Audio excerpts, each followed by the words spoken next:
क्या नाम है तुम्हारा? MP sir. MP है। पूरा नाम बताओ ना। मोहन पाल सर। अच्छा मोहन पाल। पिताजी का क्या नाम है? MP sir. नहीं, पिताजी का क्या नाम है? मनमोहन पाल सर। अच्छा, वो कहाँ से हो? MP sir. मध्य प्रदेश से? नहीं सर, मणिपाल से।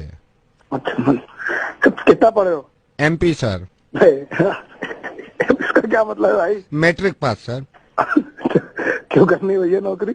MP sir. MP मतलब? Money problem sir. दिल्ली में कहाँ रहते हो? MP sir. MP का? महिपालपुर सर। कैसे आदमी हो यार तुम? MP sir. क्या MP का? Mind blowing sir. Mind blowing personality sir. चलो, तुम्हारी नौकरी पक्की हुई है। MP sir. अब क्या है MP? My performance sir.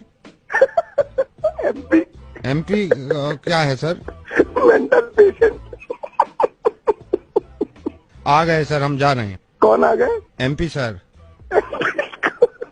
Mummy papa sir.